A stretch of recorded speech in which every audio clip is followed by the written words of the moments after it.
అస్మద్గురుభ్యో నమ. ఓం శ్రీ గణేశాయ నమ. మాఘమాసం 20వ రోజు 20వ అధ్యాయం. ఘృష్ణమదుడు జహ్ను మహర్షితో ఇంకా ఇలా చెప్తున్నారు. ఓ జహ్ను మహాముని, అశ్వమేధ యాగాన్ని చేసినవాడును, మాఘవ్రతాన్ని చేయుట యందు ఆసక్తి కలవాడు, ఏకాదశి వ్రతమునందు నిష్ట కలవాడు కూడా ఎక్కువ ఫలితాన్ని పొందుతారు. మాఘమాసమున ఏకాదశి నాడు ఉపవసించినవాడు అశ్వమేధయాగము చేసిన ఫలితాన్ని పొంది చివరికి వైకుంఠాన్ని పొందుతారు. మాఘ శుద్ధ ద్వాదశి నాడు బ్రాహ్మణులతో కూడి పారాయణ చేయువాడును, అన్నదానం చేయువాడును కూడా గొప్ప పుణ్యాన్ని పొందుతారు. అప్పుడు జహ్ను మహర్షి కృష్ణమదుని అడిగాడు, ఏమని?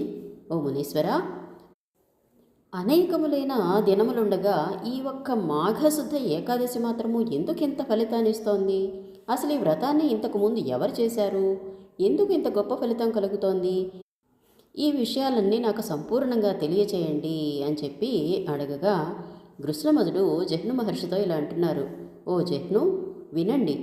పాప పరిహారాన్ని, ఆయుర ఆరోగ్య ఐశ్వర్యాలను ఒసంగునది, పుత్ర పౌత్ర సంతానప్రదమునగు ఒక కథను చెప్తాను, జాగ్రత్తగా వినండి. పూర్వకాలమున దేవతలు రాక్షసులు భాగ్యాన్ని కాంక్షిస్తూ పాలసముద్రాన్ని మధించారు. మేరు పర్వతాన్ని కవ్వంగాను, వాసుకి అను సర్పరాజాన్ని ఆ కవ్వపు తాడుగాను చేశారు. మేరు పర్వతానికి వాసుకుని 3 సార్లు చుట్టి రాక్షసులు దేవతలు 2 కక్షలుగా ఏర్పడి దేవతలు వాసుకి తోకని, రాక్షసులు వాసుకి శిరస్సుని పుచ్చుకుని సముద్రాన్ని మధించారు. దేవదానవులు ఈ రీతిగా క్షీరసాగరాన్ని మధించగా పాలసముద్రం నుండి లక్ష్మీదేవి పుట్టింది.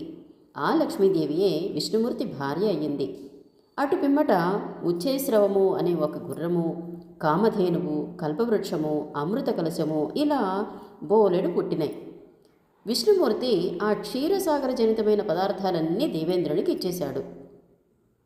అటు పిమ్మట దేవతలు దానవులు పాలసముద్రాన్ని ఇంకా మధిస్తుండగా అగ్నిహోత్రంతో సమానమైన తేజస్సు గల విషం పుట్టింది. ఆ విషజ్వాలలు భూలోకాన్ని, ఊర్ధ్వలోకానికి అన్ని వైపులా వ్యాపించి అంతా దహించి వేస్తోంది. ఇక ఆ విషాన్ని చూసి దేవతలు రాక్షసులు కూడా భయపడ్డారు. అప్పుడు వాళ్ళు సర్వరక్షకుడైన శివుణ్ణి శరణు వేడారు, ఆయన్ని స్తుతించారు. ఓ మహాదేవా, నీకు నమస్కారము. వాక్కులకు అందని వాడవును, మేరు పర్వతము ధనస్సుగా కలవాడవును అగు ఈశ్వరునికి వందనము. పరమశాంతస్వరూప ఈశ్వర వృషభధ్వజ, నీకు నమస్కారము. నిత్యము నిర్మల స్వరూపుడువు, గుణాకారుడువు, 3 లోకములకు అధిపతివి, జగత్తులకు పరిపాలకుడువు, త్రిపురాంతక, త్రయంబక, త్రిగుణ స్వరూప, నీకు వందనాలు. శ్రీహరికి ప్రేమాస్పదుడువను, పరమ మిత్రుడువను అగు భక్తి ప్రసన్న, నీకు నమస్సులు. శంభో శంకర, మహాదేవ, నందివాహన, మమ్మల్ని రక్షించండి అని దేవతలిలా బాధపడుతూ శంకరుని స్తోత్రం చేయగా ఆర్తత్రాణపరాయుడైన శంకరుడు తన నోరు తెరిచి క్షీరసాగరము నుండి పుట్టిన కాలకూట విషాన్ని మింగి కంఠమందు నిలుపుకున్నాడు. ఆ విషాన్ని శంకరుడు కంఠమందు నిలిపి ఉన్నందున ఆ శంకరునికి నీలకంఠుడని, నీలకంధరుడని పేరు వచ్చింది. ఇక అమృతము పుట్టగానే దేవతలు రాక్షసులు ఆ పాలసముద్రాన్ని మధించటం మానివేశారు. అప్పుడు అమృత కలశాన్ని దేవతలు రాక్షసులు హరించేద్దామనే కోరికతో చూస్తూ ఉన్నారు. అప్పుడు మాయా విద్యలందు అతి నిపుణుడైన మాధవుడు స్త్రీ రూపాన్ని ధరించాడు. ఆ స్త్రీ రూపము అందరికీ ఆకర్షణీయమై నయనానంద హేతువై దీర్ఘములైన తల వెంట్రుకలు కలది అయి అనేకమైన అలంకారాలతో ప్రకాశిస్తూ పట్టువస్త్రము ధరించినదియు, నవరత్నములతో కూడిన మకర కుండలములు కలదియు, అందమైన నడక కలదియు, మంగళప్రదముగు అలంకారములతో ప్రకాశించు ముక్కు కలదియు, చక్కటి నేత్రాలను కలిగి సర్వ ప్రపంచాన్ని మోహింపచేస్తూ దేవదానవుల గురించి ఇలా పలికింది. ఓ దేవతలారా, రాక్షసులారా, నా పలుకులు వినండి. ఈ అమృత కుంభమందు గల అమృతాన్ని నేను మీకు సమభాగాలుగా పంచిపెడతాను. దేవతలు ఒక పక్క, దానవులు ఒక పక్క చక్కగా కూర్చోండి అని ఈ రీతిగా ఆ జగన్మోహిని పలకగా దేవతలు రాక్షసులు అలాగే అని అంగీకరించి ఆ అమృతం కోసం పంక్తులు తీరి కూర్చున్నారు. అప్పుడు ఆ జగన్మోహిని ఆ అమృత కలశాన్ని చక్కగా 2 భాగాలు చేసి ఒక భాగమందు అమృతాన్ని, 2వ భాగమందు కల్లుని నింపి దేవదానవుల్ని రెండు పక్కలా కూర్చుండబెట్టి తాను మధ్యగా ఉండి రాక్షసుల వైపు కళ్ళుని దేవతలున్న వైపు అమృతాన్ని నింపి ఆ పంక్తి మొదటగా ఉండి రాక్షసులకి కళ్ళుని దేవతలకు అమృతాన్ని ఒకసారి అటు ఒకసారి ఇటు తిరుగుతూ చక్కగా పంచింది. అప్పుడు రాక్షసులు ఆ కళ్ళు అమృత కలశం నుండి వస్తుండటం చేత అది అమృతమేనని భ్రమించారు. ఇక బరువైన కాలి అందల చప్పుడు చేతను కంకణముల చప్పుళ్ల చేతను ఆ జగన్మోహిని రాక్షసులను మోహింపచేసి ఈ విధంగా సురాపానము చేత మదించిన వారిగా చేసింది. విష్ణుమూర్తి అమృతాన్ని వారికి ఇచ్చేటప్పుడు దేవతలు రాక్షసులు అంజలులు పట్టి పానము చేశారు. ఇంద్రాది దేవతలు ఈ అమృతాన్ని తాగేటప్పుడు శ్రీహరి కపటాన్ని ఇద్దరు రాక్షసులు తెలుసుకుని దేవతల పంక్తిలో చేరి వారితో పాటు దేవరూపాలు ధరించి అమృతాన్ని తాగబోయారు. అప్పుడు వెంటనే జగన్మోహినిగా ఉన్న శ్రీహరి అది గమనించి ఆ రాక్షసులు తాగిన అమృతము వారి కంఠము నుండి కిందకి దిగేలోపే శ్రీహరి తన చక్రము చేత వారి శిరస్సులను ఖండించారు. అప్పుడు దేవతలు రాక్షసులు హాహాకారాలు చేయటం మొదలుపెట్టారు.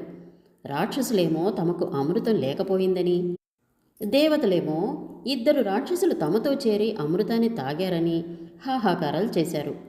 అప్పుడు రాక్షసులంతా చింతాభరితులై ప్రాణాలు రక్షించుకుని ఆశగలవారే నిరాశపడ్డారు. అప్పుడు భగవంతుడైన శ్రీహరి జగన్మోహిని రూపాన్ని వదిలి విష్ణుమూర్తి స్వరూపాన్ని ధరించాడు.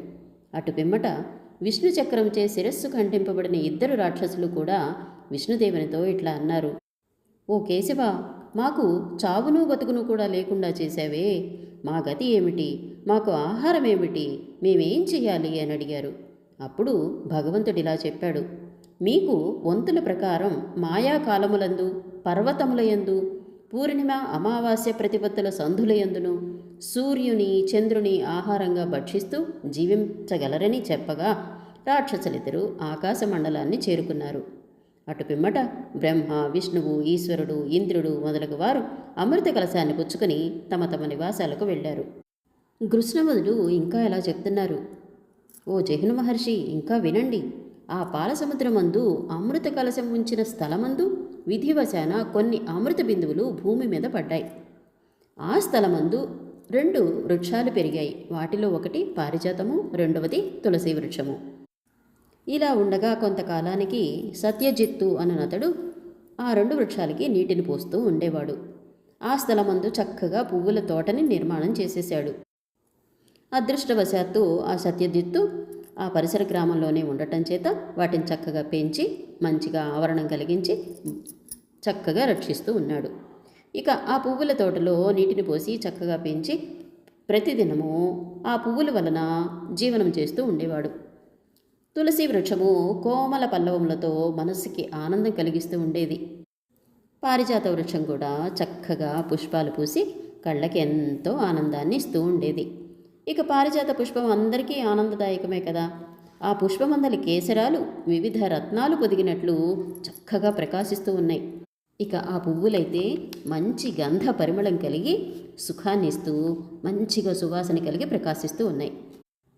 ఇట్టి పారిజాతాన్ని ఒకసారి దేవేంద్రుడు రాక్షసులని పరిమార్చటకై మత్తగజంబగు ఐరావతాన్ని ఎక్కి వెళ్తూ ఆ మార్గమున ఉన్న పారిజాతాన్ని చూసి కిందకి దిగి ఆ పువ్వుల తోటని చేరి పువ్వులను కోసుకుని మిక్కిలి ఆనందంతో తన దేవలోకంలో ఉన్న స్త్రీలకు ఇవ్వటానికి స్వర్గానికి చేరుకున్నాడు. ఆ పుష్పాలని సచీదేవి మొదలైన మిగతా స్త్రీలకి ఇచ్చాడనమాట. వాళ్ళందరూ ఆ పారిజాత పుష్పాలను చూసి ఎంతో ఆనందపడ్డారు. ఇక ఆ పువ్వుల యొక్క వృత్తాంతం అంతా దేవేంద్రుని వలన విని వాళ్ళు ఇలా అన్నారు: ఓ దేవా, ఈ పుష్పాలు మాకు చాలా ఆనందంగా కనిపిస్తున్నాయి, కాబట్టి నిత్యము మాకు ఈ పుష్పాలని తెచ్చివ్వండి అని ప్రార్థించారు. ఇక ఆ స్త్రీల మాటలు విని ఇంద్రుడు అట్లే అని అంగీకరించి ఒక రహస్య దూతను పంపి ప్రతిరోజు దొంగతనంగా ఆ పువ్వుల తోట నుంచి పారిజాత పుష్పాలను తెప్పించుకొని ఆ స్త్రీలని సంతుష్టపరుస్తూ తాను కూడా ఆనందిస్తూ ఉండేవాడు. ఇలా ప్రతిదినమూ జరుగుతోంది. ఇట్లా జరుగుతూ ఉండగా సత్యజిత్తు ఆ నిత్యము పువ్వులు లేకుండటం గ్రహించి కారణం తెలియక ఏమిటా అని ఆలోచిస్తున్నాడు. సరే, దీన్ని ఏ విధంగానైనా కనిపెడదామని చెప్పి ఒకరోజు ఆ పూదోట యందు ఒక పొదలో దాగి ఆ రాత్రంతా కూడా అక్కడే ఉండిపోయాడు. అర్ధరాత్రి సమయంలో దేవలోకపు రహస్యపు దూత వచ్చి పారిజాత పుష్పాలను కోస్తూ ఉన్నాడు. ఇక సత్యజిత్తు అతన్ని చూచి వెంటనే పట్టుకున్నాడు. ఆ రహస్య దూత అతని చెయ్యి వదిలించేసుకుని వెంటనే ఆకాశానికి వెళ్ళిపోయాడు. ఇంద్రునికి జరిగిన వృత్తాంతం అంతా చెప్పేశాడు. అప్పుడు దేవేంద్రుడు అది విని వాళ్లతో ఇట్లా అన్నాడు, గుహ్యక, నీవు ఆకాశమందు సంచరింపగలవు కదా, నీకు భయం లేదు. కాబట్టి రోజు నువ్వు వెళ్ళి ఆ పూదోట నుండి పారిజాతాన్ని తెచ్చి మాకిస్తూ ఉండు అని చెప్పగానే ఆ గుహ్యకుడు దానికి అంగీకరించి తన ఇంటికి వెళ్ళాడనమాట.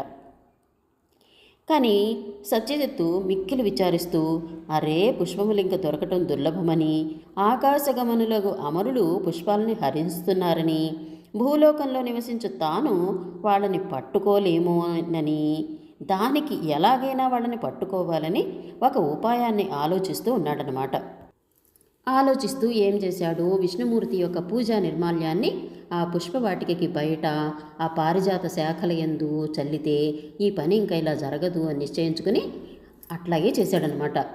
విష్ణు పూజా నిర్మాల్యాన్ని తీసుకొచ్చి ఆ పూదోట అంతా చల్లాడు. ఇక ఆ రహస్య దూత, దేవేంద్రుని రహస్య దూత అయిన గుహ్యకుడు యథారీతిగా పువ్వులు కోయటానికి వచ్చి చక్కగా పారిజాతపు చెట్టు ఎక్కి పువ్వుల్ని కోయటం ప్రారంభించాడు. అప్పుడు ఆ నిర్మాల్యానికి పాదముల తాకిడి కలిగింది. ఇక ఒక కొమ్మ నుంచి ఇంకో కొమ్మనికి పోయినప్పుడు కూడా ఆ తాకిడి కాకుండా ఉల్లంఘన కూడా కలిగింది. ఇక దాని వలన అతను ఆకాశగమన శక్తి నశించి భూమిపై నడవడానికి కూడా ఆసక్తుడయ్యి కుంటివాడయ్యాడు. దానివల్ల వలలో పడిన లేడి వలె పారిజాత వృక్షం నుండి క్రింద పడ్డాడు. అప్పుడు సత్యజిత్తు ఆ పూదోటలో ఆ గుహ్యక చోరుని సమీపించి అతన్ని గట్టిగా పట్టుకుని ఇట్లా అన్నాడు, ఓయి, నీవెవడివి, ఎవరి వాడివి, అసలు ఎందుకు ఈ పుష్పాలని ప్రతిరోజు దొంగిలిస్తున్నావు, ఈ పువ్వుల్ని ఎవరికిస్తున్నావు అని అడగ్గా ఆ గుహ్యకుడు తన నిజస్థితిని ఇలా చెప్పడం ప్రారంభించాడు. నేను ఆకాశమందు సంచరించువాడను, గుహ్యకుడును, దేవేంద్రుని సేవకుడును. మా ప్రభువగు దేవేంద్రుని ఆజ్ఞ వలన పువ్వులను అపహరించి ఇంద్రునికి ఇస్తున్నాను. అలాంటి నన్ను నీ ప్రజ్ఞ వలన కుంటివానిగా చేశావు అని అన్నాడు. అప్పుడు సత్యజిత్తు ఆ మాటలు విని అతన్ని అక్కడే వదిలిపెట్టి తన ఇంటికి వెళ్ళిపోయాడు. ఆ గుహ్యకుడు కుంటివాడయ్యి 3 రోజులు అలాగే ఉండిపోయాడు. ఇంతటితో మాఘమాసంలో 20వ రోజు 20వ అధ్యాయం సంపూర్ణం.